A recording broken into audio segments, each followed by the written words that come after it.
Hello, everyone, and welcome to the Within Range Coaching Podcast. I'm Ranger, a certified holistic success coach, and in this podcast, I break down the journey entrepreneurs face as they start their organizations, overcome roadblocks in their way, and create an impact that lasts. We talk with entrepreneurs, nonprofit leaders, and purpose-driven community members just like you. Together, we learn how to grow our impact and develop ourselves as the people behind the mission. My intention is to help more people. And remember, if you're curious about expanding your impact, growing a community, or defining your mission, vision, or values, we can chat off the record. You can find my info in the show notes or at my website, withinrangecoaching.com. We're also looking to build our sponsor community with organizations and individuals who align with our values of fearless innovation, social responsibility, and courageous candor.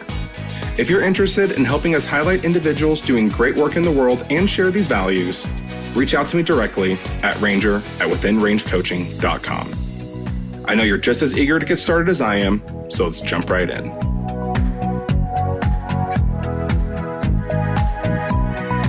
Hey guys, and welcome to another episode of the Within Range Coaching Podcast. I'm your host, Ranger Keelak, and we're still in the middle of my Walk Across America series where I'm interviewing the folks that have made my walk possible in some way, shape, or form. And today, we're welcoming two guests to the podcast that have added a little bit of spice to my adventure. Jacqueline and Kieran Parhar from the San Diego Pepper Company. Now, Jack and Kieran are friends of mine from UC Davis, go Ags, and have been kind enough to send me a few bottles of their sauces so that I can avoid flavor fatigue during my walk. Today, we're discussing resourcefulness, risk aversion, and building a community-centric brand. Let's get to it. Jack, Kieran, guys, how's it going? Doing great. Good. How are you? Doing good. Like we talked about off recording, I'm outside of a Whole Foods right now due to scheduling conflicts with my brother's apartment, so that's fun. But we're making it work. It's all part of your journey with this walk. I know. This is like the weirdest location I've recorded so far, so I think this is the last recording I'm going to do anyway, so nice to end it off on a banger, huh? Awesome. Well, Jack, Kieran, we've been friends for a while, but can you guys just give the listeners a quick update who you guys are, what you guys do, and set your intention for today's episode, please? Yeah, we met Ranger in college, but yeah, we are married. We have a business called San Diego Pepper Company. We started it about 2 years ago. Yeah, we make hot sauce locally in San Diego ourselves. We've kind of been more of an effort that's all built off just blood, sweat, and a little bit of tears. We didn't take any money. We started a business just on the kind of whim of we learned to make hot sauce. We tasted a hot sauce on our honeymoon in St. Thomas. It was like a really good one. We came back, tried to recreate it. Couldn't really, most of the ingredients were local, but it just kind of got us really in love with the whole process of bringing something from ingredients to table that can just sit on a shelf. So we started experimenting, got some really good recipes, went to market, and yeah, just really taking the whole process and enjoying it while we go. And our intention. Yeah, our intention for today is definitely want to center around our business and how we kind of approached most of our problems. There's a lot of a fail fast approach of anytime we kind of ran into an obstacle. It's, we might not have a way of figuring this out perfectly, but let's do it fast. And if it's the wrong way, then at least we learn from it. Our business is really centered around giving back to the community. So we're really trying to build those kind of pillars early on as a company to start giving back to the San Diego community. And there's a couple cool ways in which we do that we'll touch on later.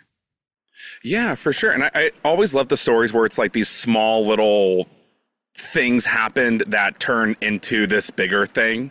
So what you guys just said there about you just tasted a hot sauce on your honeymoon, like, what do you mean? Like, why did that turn into this whole thing that you guys are doing? And, you guys adopted a highway, you have a sauce that's specifically for the local animal shelter, and you're just doing all these things in the community. Like, what was so important about that one moment that led to all of this? I feel like it was a couple things. Well, first of all, I did not like hot sauce growing up. I couldn't handle any heat, so I wouldn't eat it. But slowly, with him cooking Indian food for me, I started being able to handle heat. And so like on our honeymoon, I tried so many different things, like so many new things I would have never tried. And then he loved this hot sauce. I tried it and I was like, whoa, I actually really like the taste of this. That was kind of the hot sauce moment, I'd say. But when we got back, it was more just like he'd always wanted to start a business. I'd always thought about it, but I'm a very process. I need to know the whole process first before to commit to something. So I feel like without him being like, let's jump into this, I would have never done it. And so I feel like that kind of just started that. And then the whole San Diego community piece of it, I think we just always knew that we didn't really just want our business to be just about the product and stuff. We very much wanted to like do something to help other people or help dogs, help anything. So I feel like that kind of just having the hot sauce business kind of turned into, oh, we can actually use this to help. Yeah. And I'd always grown up making salsa and different things like that and cooking. Hot sauce was never something I touched on. I always used a lot of it. But once we kind of came back, we both were like, man, we missed that. We brought home like 6 bottles of this hot sauce that we liked and ran out quickly.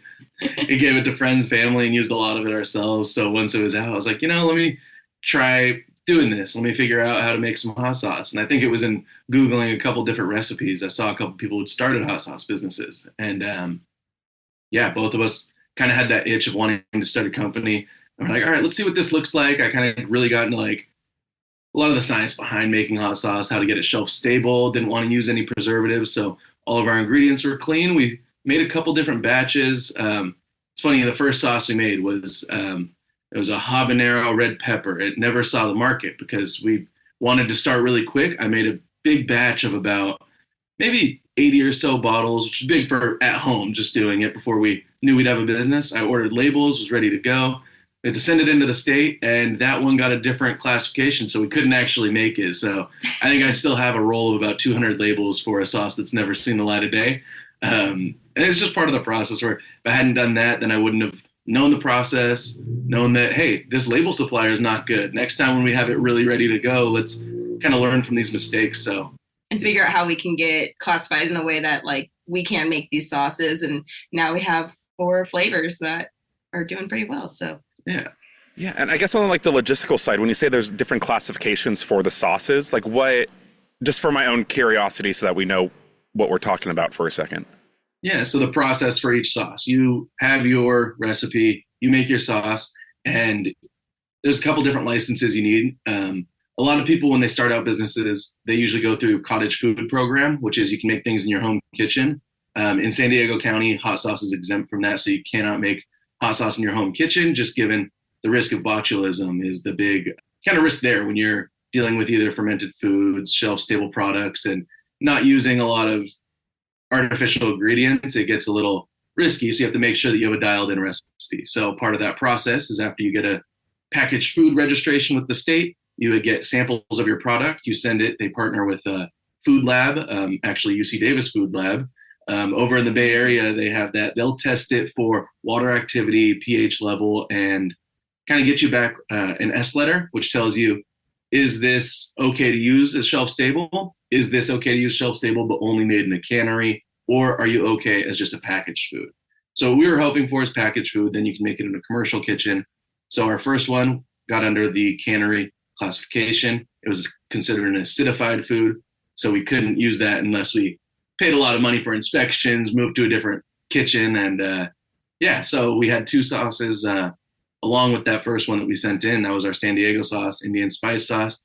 Those were classified as just packaged foods. So we were ready to hit the ground running. Yeah. Yeah, we committed to those 2. And then we were like, okay, well, we still want like some sort of habanero sauce. So eventually tried to figure out like how we could make that and then get it classified as a packaged food. And we knew that we wanted to try different flavors and stuff too. And then it's a habanero brown sugar. And so that kind of came after our trip to India. We had a lot of like instant coffee with brown sugar, and it was like, well, brown sugar sweetness could be like a cool thing to add. So came home, started making a couple batches, kind of burned our tongues a little bit. The first couple spoonfuls, like, okay, let's tweak the heat a little bit. You get 6 tastes, and I go, okay, let's tweak the flavors a little bit. And it's a fun process on kind of making those spicy ones that ended up tasting really good. And it's a fun thing to we have an idea for a product. Let's just go for it. We made a lot of batches of some bad sauce, made a lot of batches of some good sauce, and then just kind of tweaking it to this is the sweet spot and getting a sauce ready for market. That's awesome. So with the way that you guys produce the hot sauce right now, is it out of a home kitchen? Is it out of like a fancy like what? You guys are shaking your head. I'm going to stop talking. Now, we rent a kitchen over in Encinitas. That's where I work my full-time job. So after work, she'll meet us up there. We bring all of our equipment, all of our vats, containers, blenders, we can't everything. We can't store anything at the kitchen. So we're always packing up our car, like morning of, day before or something, packing everything up, running to Restaurant Depot, grabbing a couple, like the vinegar that we need and things like that. And then I'll meet him at the kitchen after work and we'll spend like 4-ish, 5 hours sometimes, like making hundreds of bottles of sauce. That's awesome. One of the other guests that we had on, Certified Pies over in Little Rock, Arkansas, they started out of like one of those community kitchen startup incubator kind of a things. And it sounds like it's a little bit different from what you guys are doing. Like it's not so much like that incubator, because I think they had most of their supplies there. So ours is actually the Encinitas Community and Senior Center. They rent a banquet hall for rentals, and then they have a kitchen available for use. So technically we rent the banquet hall because it comes with the kitchen. So that's kind of how we get our kitchen. It's very convenient because I work really close there. So after work, I can take off an hour early sometimes, then kind of at 4:00, the center closes at 8, and we're chugging along until we get it figured out. But yeah, there are other commercial kitchens that allow storage, things like that. We just haven't found one that works better than what we have set up right now. It's fun to kind of be so quick, and as I'm still working, it's nice to kind of pop over and then do everything at once. Yeah, we've explored a couple other options, but it's easy, convenient for us right now to stay at that location, and it's worked well for us aside from the storage aspect, so we make it work. That's awesome. It's like closed for private event, and it's just two hot sauce makers in the kitchen. Yep. But the center staff really like it because they don't have to set up anything in the banquet hall. So it's like, just keep it for whatever you need tomorrow, and we'll just be in the kitchen. Just ignore us. That's funny. How did you guys come across that as a resource, or is that something that was just the local hot sauce community knew about, or did you have to hunt it down, or how did that work? So I used to work at the Encinitas Community and Senior Center, so knew that the kitchen was there, and I used to run the senior lunch program that happens there. Like on the weekdays, Monday through Friday, they provide free lunch for seniors, and so knew of that as a kitchen. And when we started, we were like, hey, I know that people rent out the banquet hall, like would it be possible to rent out just the kitchen? So kind of just talking to my coworkers and seeing what our options were, and she was like, I mean, technically you'd be renting the banquet hall too, but I don't see why you couldn't just use the kitchen. And so just started that process there. So that's how we found out about the resource. I knew the kitchen well also, so that helped. We knew that we would have the space that we needed without the storage, but we just knew that we had enough counters, had a dishwasher, we can sanitize bottles, things like that. So yeah. Gotcha. Just being resourceful with what you have, and I don't know, looking for opportunity. Asking questions really, I think, is the main thing. I feel like a lot of folks kind of get caught in that. I don't want to ask because I'm afraid of the answer. But like, yeah, what are they going to do? Curse you out for asking if you can use the kitchen? Exactly. That's funny. And I'm definitely one of those people who is, I don't want to ask. And so it's kind of been overcoming that. He's helped me a lot with that, is overcoming that fear of, well, why not just ask? Worst they're going to say is no. Yeah, and that was one of the things I have written down that I was going to kind of ask you guys about, is that difference of risk averseness between the two of you. Is that something like it sounds like Kieran's more, I don't know, using terms from econ class, risk-seeking versus risk-averse. Is that kind of the duality going on, or do you guys kind of feed off each other, or how does that play into it? I think it's a little bit of both, for sure. We had just kind of ironically talked about this the other day on kind of how we view risk. Is we try to make it a win-win situation. We're never going to put ourselves in a situation to lose. Nice alarm going on there. So when it comes to risk, if we're taking something like the business in general, take it as, if no one wanted to buy the sauce, why are we doing this? We're putting in a lot of our money, a lot of our time. We kind of view risk as a, hey, let's take this chance, see it to the end. What do we gain if nothing works out the way we're planning? So we kind of always look for, are we learning from this? When we go to street fairs, it's a little more expensive. Are we doing this to sell the bottles? Let's say no one wants to buy it. Well, then we just got a great deal on some marketing. We met a ton of people, and kind of looking at it that way, where it's not going to be is this going to work? Is it not? We usually find opportunities where, hey, if this doesn't work, what do we still gain out of it? Is that worth it? So we always try to have that kind of floor of assume the worst case scenario, hope for the best, but always plan for we're paying money to have this turn out in the worst case possible. What can we make out of that anyways? I feel like kind of more of like the calculated risk. Yeah. This probably is a risk, but what are the options and what could happen? What's the worst case scenario? I feel like I've kind of grown into being comfortable with that. We've kind of become that balance for each other. I'm definitely less of a risk taker personally. And I don't think that you're necessarily a risk taker. I feel like you've always kind of had that, well, what's the worst that could happen kind of mentality where I think I do think of, not like you don't think of all the worst things, but I only think of those and then my brain doesn't go to the good things. So I feel like we've become that balance for each other. Well, let's just do it. Why not try? And starting a business is such a good way to kind of like put a magnifying glass where you really see it. It's okay, we have to make these decisions. It's not a, hey, let me check with my supervisor. Hey, let me get some opinions. It's like no one knows the right answers with you and you got to figure it out.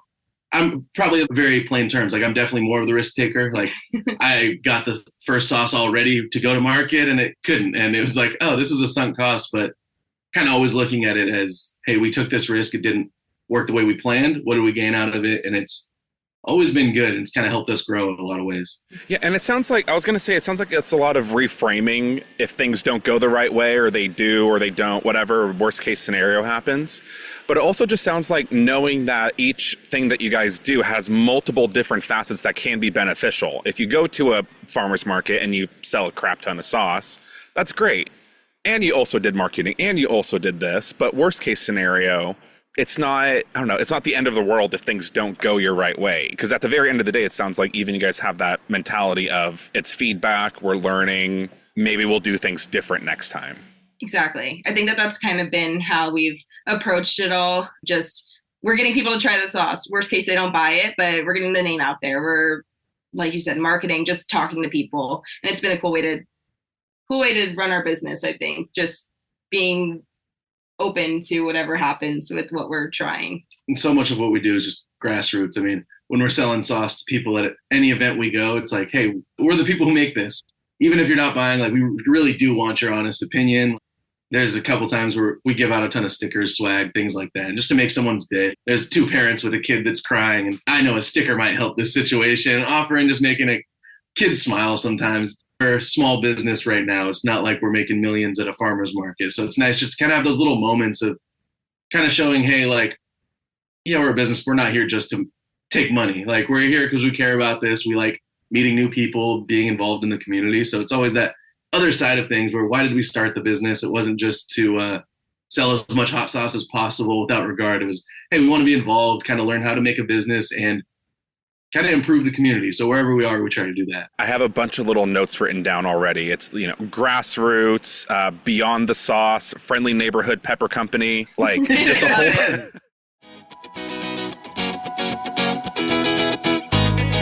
Hey everyone, just a quick message. You know that my mission with this podcast is to share stories of influence and impact so that we can help more people help more people. But to do that, I need your support. Please rate, review, and share this podcast. If I could ask for just one favor, it's to just leave a review. It takes about 10 seconds and a few clicks, but it means the world to me and could inspire someone else to make a difference. Thank you so much, and now back to the show. Let's focus on the community aspect for just a second. So I think you said earlier something about ingredients to table. Are all of your ingredients sourced locally as much as possible, or how does that, is it like from the very beginning to the end, or am I asking questions that you don't want to? I'll tell you how it started is I was growing a ton of peppers in our apartment, and I was like, I'm going to make hot sauce based off pepper plants that I grow, and I'm going to do this. That's why it was like San Diego Pepper Company. We didn't want to focus on hot sauces. Like, let's just do foods. Living in a 2-bedroom apartment with no balcony, you quickly find out how much want to grow there. They don't want to grow there. And also, there's just not enough space to even, if they were growing well, make enough to make it viable. So we started like that. There's not a lot of growers of the specific peppers that we're using. So we try to just keep a high quality. We get our chipotle for the San Diego sauce from LA, along with the habanero for our 805 heat, and the chili de árbol for our spicy pepper sauce. The only one that we source outside of there is for the Indian spice sauce. Almost all of those spices come from India. Speaking of peppers, there's our peppers making some marks there. But yeah, all the Indian spice sauce ingredients are sourced from India as much as possible. And then, yeah, we try to keep it as we can. Right now, we make sure that the peppers are dried first before we put them through the process. That's kind of our way of doing things. So we kind of get those. Our goal long term would be to have some agriculture property where we could actually, grow some peppers and make things happen. That'd be ideal. That's a long way down the road if we were to make that happen. But yeah, we're always experimenting. There's a couple local farms up in Encinitas. There's one that we're like, hey, what do you think about doing a sauce with your, like the stuff you grow? So we're working now on a fermented sauce on that, seeing how it's going to work. It might not, it might, but always trying to keep that San Diego community as like the kind of North Star to follow. Gotcha. Yeah. So, that totally makes sense, especially for the Indian spice sauce, which is my favorite so far because it doesn't hurt my tummy and doesn't hurt when you're eating it. God, there's so many things I want to ask you guys about. Just to kind of back up to when you're making the different sauces, because I don't know, ever since I started working in wine around 2020, 2021 or so, and just realizing that there's more to wine than just getting drunk, that there's all these different flavors and scents and all these different aspects that go into it. I've started seeing that come up in a lot of other foods and beverages, cheese, beer, I guess now hot sauce. So when you're looking for these different sauces, like how do you know when one is right? Because right now it sounds like you guys have a pretty solid stack with your 4 sauces, and there's some like R&D going on in the background. So how do you know when it's time to add another one to the lineup?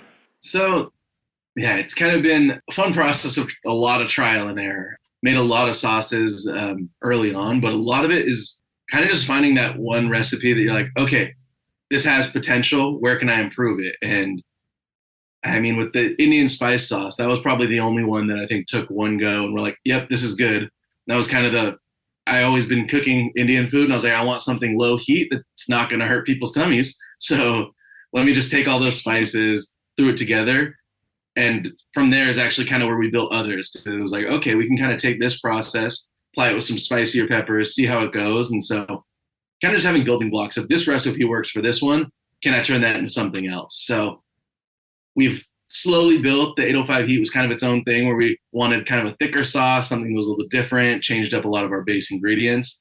But then you kind of go back to like the spicy pepper sauce, and we kind of stole a lot of the San Diego sauce kind of processes and then kind of built it into a new one that's slightly spicier. But it's a lot of just trial and error. I mean, our first batches were just a blender and a lot of peppers on that first sauce that never made it to market. It was 5 pounds of habaneros, just peeling them by hand, blended everything, and that's on, a little NutriBullet size thing. So you had to go in batches, pour it into a bigger thing, and then start cooking it. And a lot of just fun in the kitchen, a lot of messes, a lot of way too spicy sauces, ones that I've tried that I can handle a little bit of heat, but they've just kind of burnt my tongue off. So, and I think too, like, we started out with the Indian spices and the San Diego sauce, and then we knew we wanted something spicier as well. This was even before we started farmers markets. We like knew that we would want something spicy because when people are going like, oh, hey, there's hot sauce, like you want something spicy. Most people who are like just looking and seeing hot sauce. And so we had the 805 heat, and then we kind of realized like our spice level from the San Diego sauce to the 805 heat is a big difference. Like some people who can handle the San Diego sauce, like my mom who can't handle any heat, can like pretty much take the San Diego sauce, like absolutely cannot handle the 805 heat. And so I feel like we knew we wanted something in between. So it was kind of experimenting with that and then taking kind of just hearing what people thought about the sauces and taking that into account. Like some people like spicy, but they don't like sweet. And so like kind of taking people's feedback and what they thought about the sauces and using that as well as like a guideline for us with experimenting on flavors. Yeah, I mean, that's also an interesting thing because when it comes to, I don't know, the different products or services that people have, like for my coaching business, like I ask people at the end of every call for feedback, what works for them, what doesn't.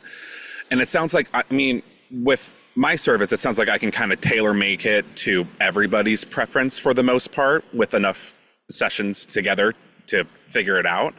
But with you guys, when you're taking that feedback, because everybody has a different taste, everybody has a different whatever. And your guys' product actually takes a lot of time to change or refine or use that criticism or whatever you want to call it, feedback. How do you know when to take people's feedback or when not to, or do you just kind of try to have a diverse spread of products, or how does that work for you guys? I'd say there's a lot of take everything with a grain of salt, but a couple grains start piling up and it's like, okay, this is probably a real thing that we need to start doing. You definitely, I'm sure is like with a small business, a lot of people love to give advice and it always comes from a good place. So you always have to remember, it's like, this is your business. What's the best decision for everyone you're trying to reach? Because there's some people who come up and they're like, I want the spiciest thing you got. And you're like, I trust you. I'm going to give you the spicier one. And then they're like, why would you give me something so spicy? I'm like, I'm so sorry. I did not mean for this to happen. I'm sorry. I trusted you. You trusted me. And we're in a bad spot now. So trying to find that where it's like, okay, this is probably a good sign that we need something a little less spicy. This is a sign that we should always kind of start from the least spicy and build our way up when we're having people try it. And also if we have kind of repeat customers is also a big thing. Farmers markets, people who always bought this sauce and like kind of experimenting with new packaging, new flavors, saying, for the spicy pepper sauce, before we had it ready to go to market, we were sampling it saying, what do you think about this? Do you think we should change it? Do you think this is a good flavor profile? Is it too spicy? And so we got some good feedback, kind of tweaked things before it even hit the market to kind of get a gauge of, is this more of a middle ground sauce? Is this spicier? Do you want it spicier?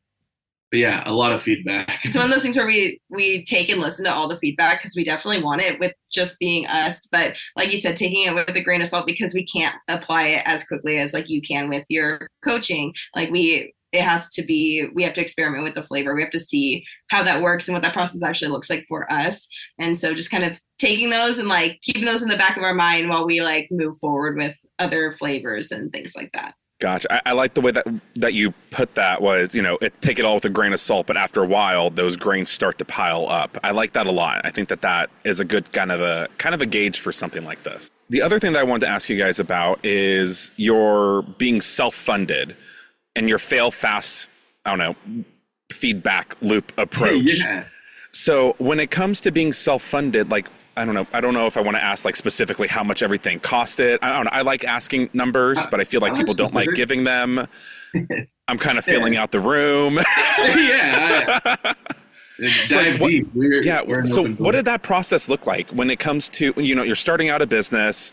It sounds like both of you wanted to start a business, not necessarily a hot sauce business. Like, how did you know that the money and time and energy, effort, blood, sweat, some tears, like, when did you know that was going to be worth? Because Jack is doing this full time basically now, right? I am, yeah. This is my full-time thing as of just January this past year. So only 6-7 months in. So How did you know that it was going to be something viable to jump into full-time for at least one of you? Yeah, well, backing up a little bit to just when we started it, we had no clue what we were doing. I always loved hot sauce. I always loved working in the kitchen. My past life, I wanted to be a chef. That was my goal. And then I kind of pivoted. I was like, maybe not working in a kitchen, but I really always had that love for food, cooking it, eating a lot of it. And this was such a cool opportunity to kind of dive into. I've used hot sauce so much my entire life. I never knew this was a possibility of something I could start. When I tried just making it at home, I was like, I wonder if I could bring this to market. Like, I've always had a passion for it. And it was something that never really considered. And then we just put in a lot of money to testing, getting branding together. Thankfully, we were able to cut a lot of costs. I work in multimedia, so a lot of early branding, graphic design stuff taken house. But at this time, we probably spent, I think, 8 months before we actually made a batch of sauce. And in that time, probably spent close to like $4,000 in total of just licensing, a lot of equipment, just basic things. Our first batch we made out of a pancake batter filler for our funnel rather than any sort of filling equipment. So we tried to cut costs and kind of use muscles and a little bit of creativity to start, but put a lot of money not knowing whether this would even sell. When we made our first batch, we'd only really gotten feedback from friends and family. And we're like, we don't know if we can trust this, or people just telling that because they like us. Is this actually a good product? So we didn't really have a clear road ahead. It was, let's just see this through to the end and make sure, if nothing else, we started a business and failed it really quick, and that'd be a cool thing to say. So, and we were kind of just like definitely in like I'd say, I guess, like privileged spot to be able to like fund something that we had no idea if it was going to like work or not. And I think it was one of those things that like, I think eventually at some point, if it wasn't doing anything, we'd stop putting money into it. But we were like, let's just kind of do this while we can, see what happens. And then now our business, like we're able to kind of fund we do like business to business, like we don't put any personal money into it anymore. Currently, we haven't needed to, which is really nice. And then with going full time personally, it was we were kind of in this, we'd been doing the same thing for like a few months. We started farmers markets in like end of May last year, end of May 2023. And then we did 2 farmers markets. It was Saturday and Sunday were filled all summer with both of us working full time otherwise, and then doing farmers market Saturday and Sunday. And so we were making shots every week because we didn't have this office to store things in. We were storing things in our living room because we had a roommate. And so we couldn't make enough sauce to sustain that. And so we were super busy. And then we were like, okay, we need a day off. So we took off our Saturday market, and we were just kind of in this, like, we'd gotten into a couple stores, but we knew that we could do more, like with more time. And I was kind of in this standstill with my job, like wasn't getting jobs I had applied for, like promotions and things like that. And so it was, what is the next step? Like, am I happy staying in this? And also our business is kind of in the standstill as well. So it was kind of this. We were growing, but it was like, it's almost like our time was the biggest hindrance on, we can't keep this moving. We can't make enough sauce. So we kind of were in this spot where we don't have the time to make more. We can't really produce more because we don't have the time to do more sessions. So what are we going to do as far as, we can't even go to a new store and say, hey, you want some? Because then we're going to be stretched thin. We don't know if we'll be able to provide it. So kind of needed something to boost that, where we need more time to sell. We need more time to make sauce. We need more time to build a lot of the other stuff as far as our online presence, kind of get into some more markets. We've been pretty centralized at that point in North County over where we worked. So kind of getting that, opening up and broadening our business a little bit. And we didn't have a way of doing that. So. And there's farmers markets like every day of the week in San Diego. So we can't do this because we're working.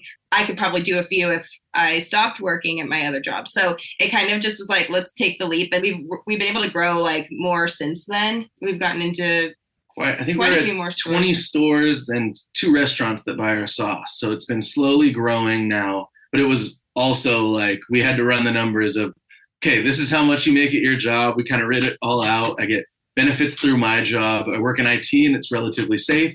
And so kind of getting those numbers together of, this is how much, if we sold X amount at these farmers markets, what do the numbers look like? And it was pretty cool to be like, okay, this is actually like, we started this not knowing, and now it's a viable option to say, hey, let's try and grow this. And I think it's a smart move to kind of, quit the full-time job and go to making sauce.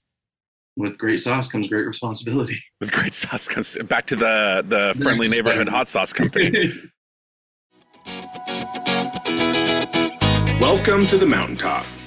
Are you an entrepreneur or nonprofit leader ready to make a bigger impact in the world, but aren't quite sure how to do it or even where to start?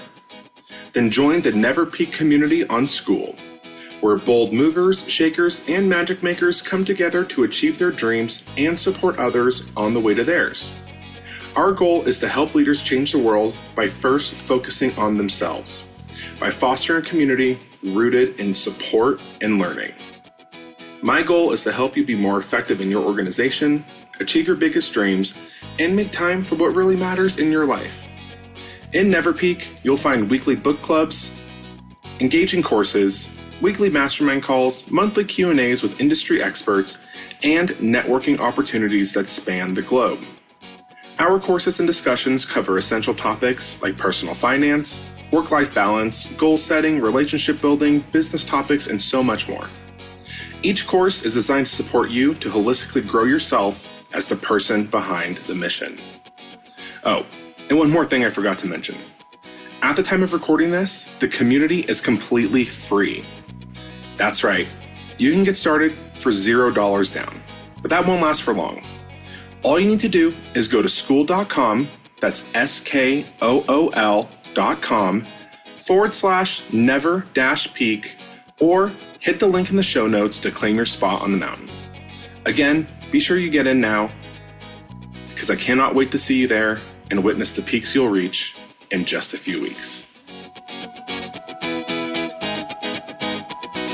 So when it comes to that, because that's what I was also kind of asking, like that opportunity cost that you're losing of Jack not working in a full-time whatever job, like, I don't know, I feel like there's all these different advices, and this isn't financial advice, obviously, but everybody, you should make your full-time job salary in 6 months, whatever, like everybody has like these different formulas. Like, what were you guys looking for before you made that jump for Jack to kind of be, it sounds like the full-time marketing /CFO/COO///. So everything. Yeah. Yeah. I think as far as numbers go, the big thing is, as you said, we were in a privileged position. My job's very stable and it was nice. So we had this we could live off one income. So that was a big factor of we're not a one-person company. There's two of us. So it's not like it's one person deciding, hey, I'm the sole income for my family, now I need to move to another one. It's just the two of us. We don't have kids. So it's, hey, we can give up this income, do this. I have enough stability where we can live off that. So it was a nice position there. I definitely, if I'm giving advice, I like numbers, make sure the numbers work out. And for us, it did. So it was nice to kind of be able to take that leap and boost the business a bit. Yeah, I feel like there definitely can be like, for some people, it can be like, well, you need to like be making your old income, right? Because that's what we're living off of. Thankfully, we're in a spot where my income already was kind of just added. So if we weren't making anything outside of that, if we didn't have a business and I was just, I don't know, did nothing, which I wouldn't want to do anyways, but we would be able to make that work. So again, kind of that privileged position of like, we worked out those numbers and it worked out for us, but I feel like just kind of everyone needs to take in those numbers themselves and see what they can make work for their own business and for themselves. Yeah. So it sounds like it's like a very personalized, there's not a secret formula like your hot sauce. It's more so based off the individual and their family, really looking at again, being resourceful, seeing what you guys have, what's really going on behind the scenes, making Definitely. that decision for you and your family. Kind of moving into your community-centric aspect. So you guys are San Diego Pepper Company, very rooted in the San Diego area, which is a pretty large, I don't know if there's more than a few hundred people there, I'm sure. So, so when it comes to being, it sounds like being engaged, active members of your community is very central to the business. It sounds like no matter what the business was, that is something that you would have as a huge value for your company. Yeah, that's early on. We talked about, hey, if we're going to start a business, like, it's be fun to learn, but we kind of wanted to keep in mind, like, what do we want out of it? It's what makes us happy? What's our long term? Is our goal to be in the kitchen making hot sauce 24/7? Is our goal to be selling? And kind of came down to just, well, there's the stuff that we really care about. If we had, money wasn't a factor, what do we want to do? And a lot of that came back to the community of stuff, ways to give back, things that are important to us. So early thing we started is, what about the idea of just a fund? Like, we take some of our money, we donate it to nonprofits that we care about. So we'd started that early. It was a nice little tab on our website of the community fund saying, hey, we give to a local nonprofit. We started off with just the animal pad. It's a nonprofit where we got our dog from. We're like, this is a great place to start. Had our contact form. So if people had other opportunities, hey, reach out to us using the contact page. So from there, as we started getting our name out a lot, we had a couple people just anything from small, hey, could you donate some? We're doing a raffle for a nonprofit for the Boys and Girls Club to, hey, we're taking donations. Hey, could you volunteer at these things we're doing? Do you want to join our the Claremont Town Council, the nice little area where we're in, just different ways to get involved in the community, even if it wasn't necessarily nonprofit only, just people who needed help. And it was a cool thing to kind of start early on. Gotcha. And to kind of, jump more into that specifically, when it comes to the spicy pepper sauce, can you talk a little bit about why it sounds like animals and dogs and critters are, you guys are all smiley now, that's very important to you guys. And again, another huge value that you guys have. Can you talk a little bit about more why a pepper company is so involved with the local animal shelter? I feel like that kind of started because, like, I mean, personally, I've always like loved dogs and always like the reason why I went to UC Davis is because I wanted to be a vet. Did not do that. Not even close. Didn't even, not even close to that. But I was Me like, too, sister. Me too. Yeah. Are we all in that boat? What is it? The animal science to business major pipeline. That is like a very true thing.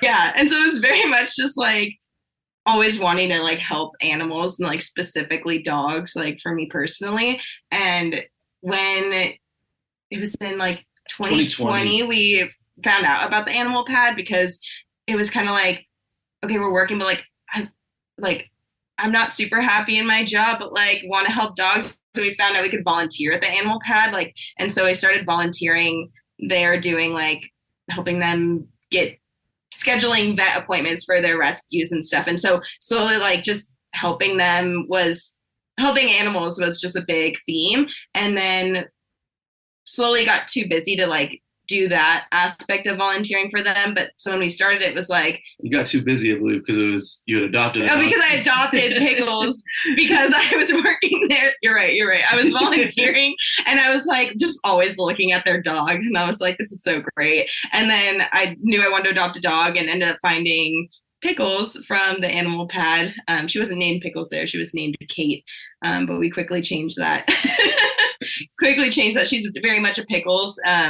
And so adopted her and definitely got a lot busier with that full-time training her and taking care of her. And then when we started our company, it was like, okay, let's get back and like, we know that we personally like supporting the animal pad. So let's start there and then move on. And then the spicy pepper sauce just kind of fell into our lap, which is cool. We talked about the idea of like, oh, it'd be cool if we did a partnered sauce.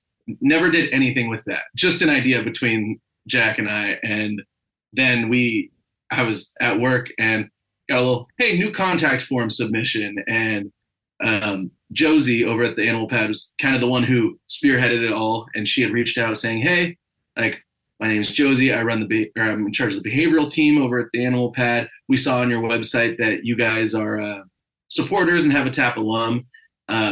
We kind of train what we call our spicy pups and get them into training where if they might be a little uncomfortable with people or other dogs and need that extra care to kind of get to a state where, hey, they're up for adoption. And she's like, this kind of brings us to our point. We're looking for local hot sauces to partner with.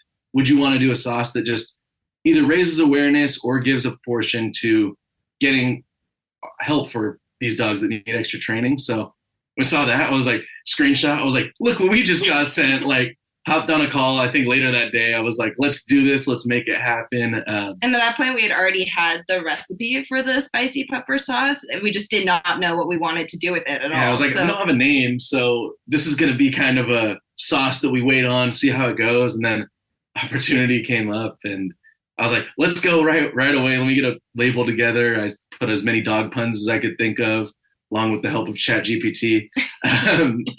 Yeah, you had drawn Pickles. Yeah, I drew a picture of Pickles for the label, and so she's on the front of the label. We have another dog, Marlin, as well, but he decided that he's okay with giving her the spotlight on this one, especially because she's our TAP alum. Marlin we rescued otherwise, but just wanted to kind of fell into our lap, and it was like, okay, cool. We've always been wanting to like just help animals in any way, and that's kind of how that started. And then and that was pretty recently. By the time we went to market, we did a couple events. We started with Cardiff Dog Days of Summer. It's an event over in Encinitas where there's a lot of dogs. So we did that just kind of get the word out. Got a couple of people, made some cool connections with other kind of nonprofits, people that help dogs that were super interested. So we had it available. I think we started with a batch of 250 sauces, and right now it's not been a month since we dropped it and we were sold out of that first batch. So raised a good amount of money for that nice little chunk. And it's something we're hoping to do just in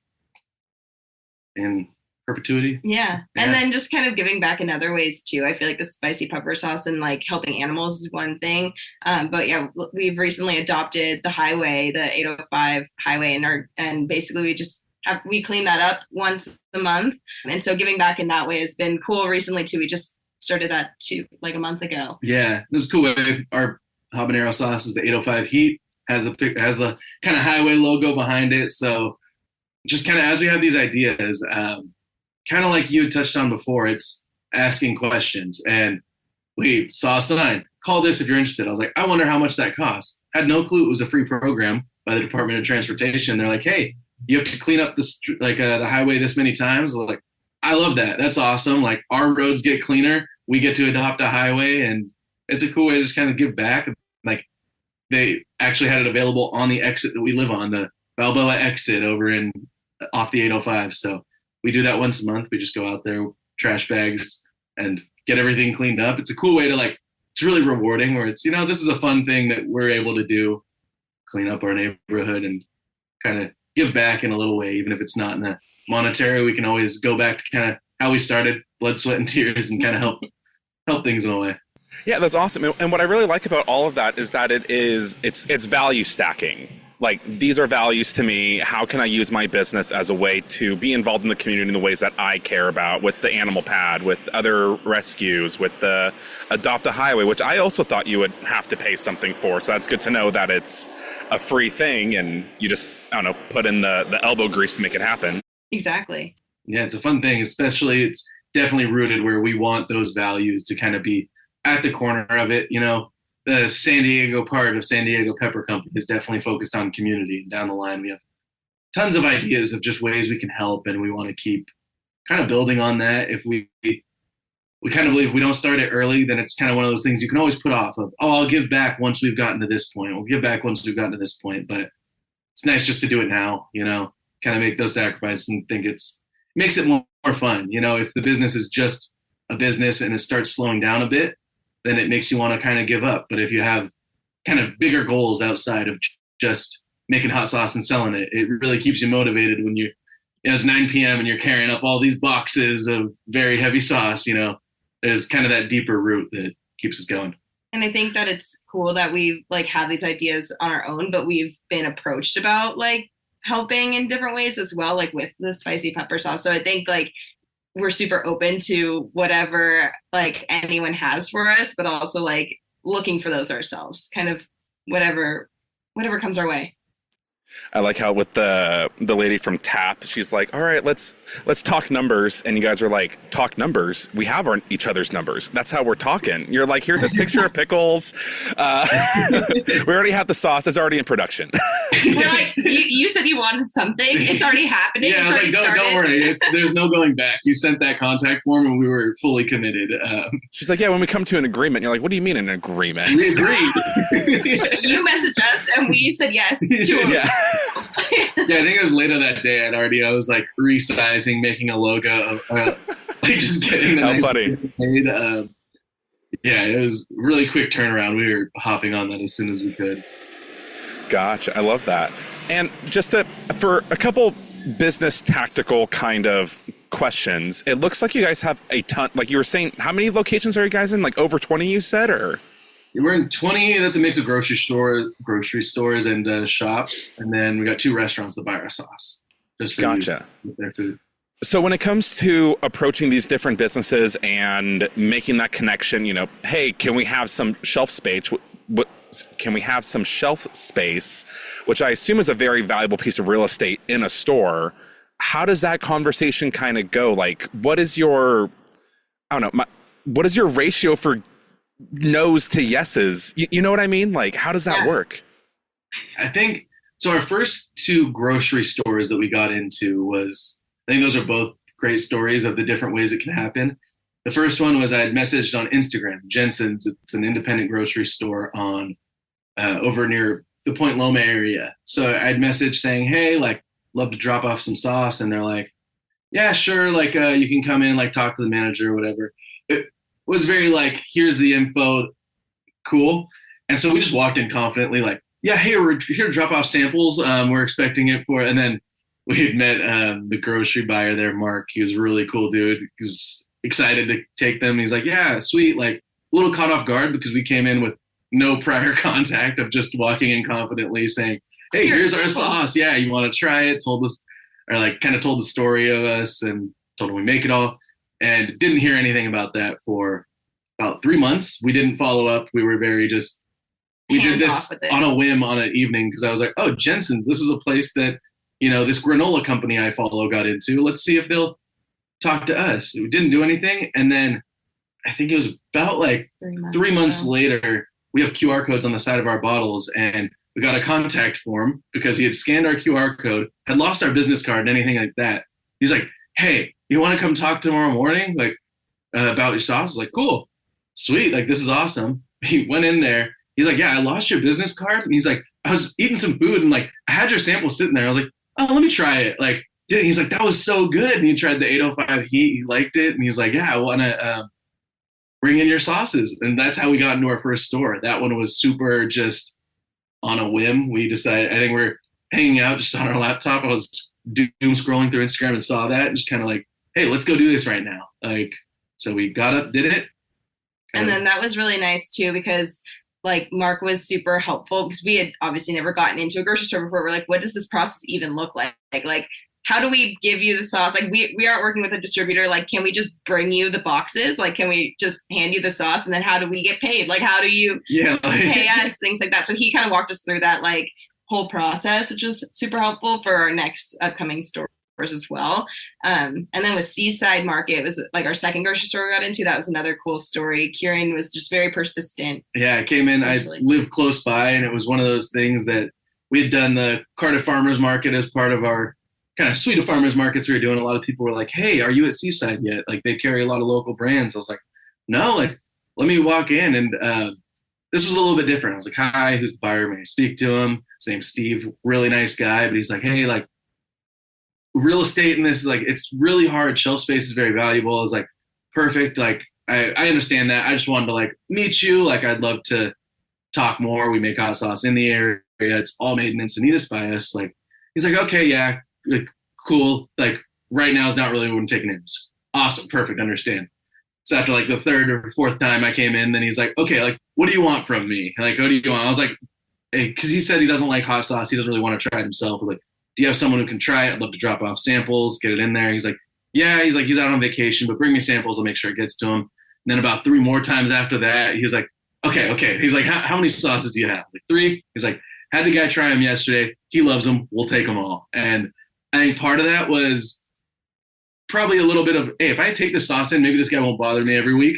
And also a part of, hey, I'm persistent enough. He's making the effort to come in. And we do a lot of demos at the stores we're at. So we go out and help them sell our product. So I think it's kind of showing that, hey, we're not just here as a one-time thing, hoping you'll buy it on the spot. Like, we're really invested in the stores that we target because, I mean, at the time, you were still working full-time. Yeah. We had a very limited space. So the stores that we did go to were very like, this would be a perfect location for us to start at. We want to grow it slowly, but a lot of asking questions, a lot of dropping off samples, and a lot of... now it's just, kind of a similar process, but like finding out the buyer's information, just being persistent about trying to get in contact with them. We've gotten into Sprouts and Chula Vista, but that one took like dropping off 3 sets of samples to 3 different people. I don't know where they all went, but 3 different people got samples of sauce. And like, I was on hold for like an hour and a half before I actually talked to the buyer. And it was like, honestly, if I wasn't just doing this full time, I wouldn't have been able to sit on the phone, on hold for an hour and a half waiting to talk to the buyer. And so eventually that one was a lot of persistence too. So I think just like being able to, for me, it's knowing the buyer's information and stuff beforehand. It's hard for me to walk into a store blind and just like drop off samples. That's like very anxiety filling for me. But like knowing the information and calling. So we've kind of figured out that balance where Kieran will find out that information for me. He's okay with making that initial call, Instagram message, anything, contact, and then I'll go bring in the sample. So that's kind of our process now of trying to get into stores and following up because they have a lot of other things to do versus follow up with us. And we find too, even on the accounts that have said no to us, just going in there, being genuine of, hey, I want to know the process. How do we get in here? Like, is this something you guys even consider? I'd love to do it. And even if they're not interested in the product, they're usually very helpful of, this is our process. We can't take you in unless you have a distributor. This is where you could do that if you're interested. If you're looking for another spot, I know so-and-so has bought independent sauces, so you can try them. And it's like, it's cool how even if you get a no, it's still building a network. Then if we do have a distributor and come back, we already have made a connection. We already kind of know the buyer's names and just kind of making it where it's not a chore for them to listen to us sell a product. Instead, it's more, this is what we're doing. We're excited to help you. And we truly do believe in our product. So it's not like, it's an easy thing to sell when you're like, hey, we help all these ways in the community. We make this sauce ourselves. It tastes delicious. Do you want it? Kind of a genuine connection has been a goal for sure. Yeah, and that's something I was going to, I don't know, echo and say also is that the people that say no usually have more info. It's not just no, hard stop. Like that's something I've learned with the walk is, hey, can I stay in your spare bedroom? No. Awesome. Do you know anybody else that has a spare bedroom that would be comfortable with it? And I've gotten quite a few connections just from asking that follow-up question of, awesome, you're not interested, you can't, no problem, who else? So I think that's another fun little interesting thing. But you guys, in terms of following you guys on your hot sauce, friendly neighborhood hot sauce people adventure, or for people that want to get your sauce, what would be the best way for folks to connect with you? Yeah, we're most active on Instagram. All of our social media is at SD Pepper Company, and you can order our sauces online at sdpeppercompany.com. And if you're in the San Diego area, you can go on our website. There's a locations tab that has all the spots we're at. We're in a couple spots that are outside of San Diego too. There's one, Empire Comics over in Sacramento carries our sauces.